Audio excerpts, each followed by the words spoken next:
Gravy செய்வதற்கு தக்காளி veg gravy, special veg gravy.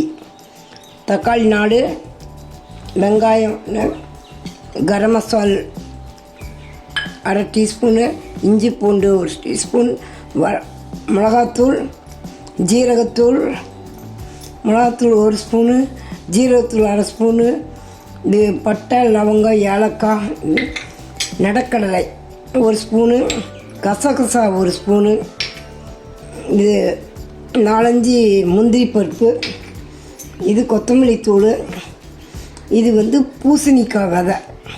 இது நல்ல உடம்புக்கு சத்துள்ளது, உடம்புக்கு ரொம்ப நல்லது. இப்போ இந்த பூசணிக்காய், இந்த கசகசா, முந்திரி இதை அரைச்சிக்கணும், இதெல்லாம் தனியாக அரைச்சிக்கணும். இந்த தக்காளி தனியாக அரைக்கணும்.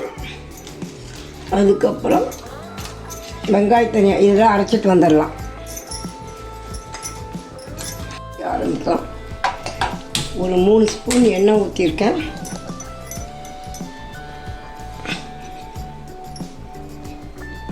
பட்டை, கிராம்பு, ஏலக்காய், அடுத்து பிரியாணி இலை,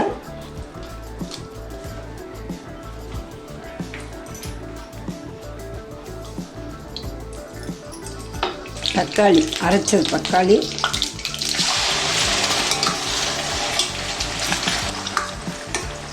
மஞ்சத்தூள்,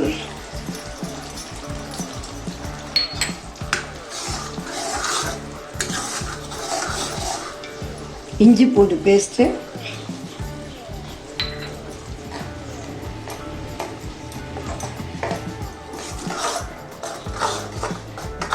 இந்த கிரேவி சாப்பாட்டுக்கும் நல்லாயிருக்கும். சப்பாத்தி, ரொட்டி, நான், புல்கா எல்லாத்துக்கும் நல்லாயிருக்கும்.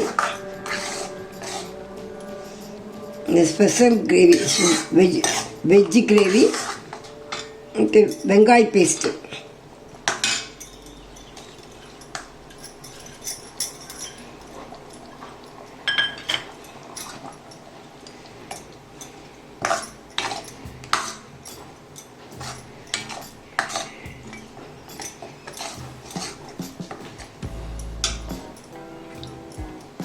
ஜீரகத்தூள்,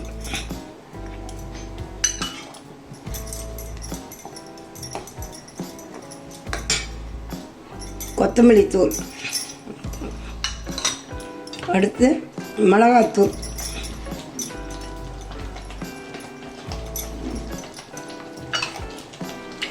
கரம் மசால்,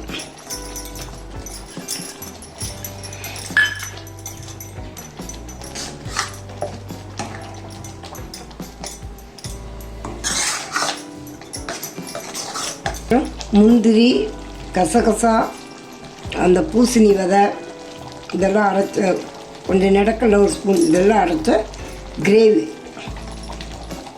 இது சாப்பிட்றதுக்கு நல்லாயிருக்கும், நல்லா ரிச்சாகவும் இருக்கும்.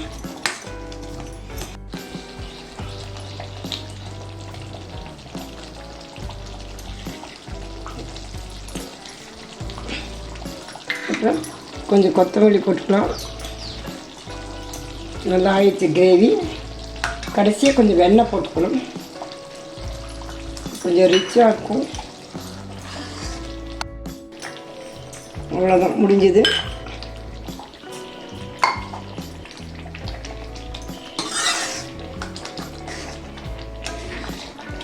நல்லா இருக்கும், நல்லா ஹெவியாக இருக்கும்.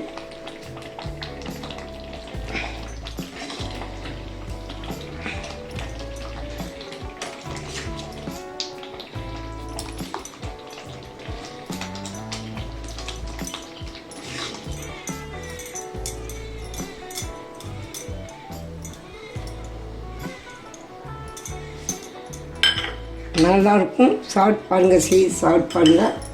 இது சப்பாத்தி, நான், ரொட்டி, இட்லி, தோசை எல்லாத்துக்கும் வச்சுக்கலாம். வெஜ்ஜு கிரேவி சாப்பாட்டு கூட சாப்பிட்லாம், நல்லாயிருக்கும். செய்து பாருங்கள். செய்து பார்த்து கமெண்ட்ஸ் பண்ணுங்கள், லைக் பண்ணுங்கள், ஷேர் பண்ணுங்கள், சப்ஸ்கிரைப் பண்ணுங்கள்.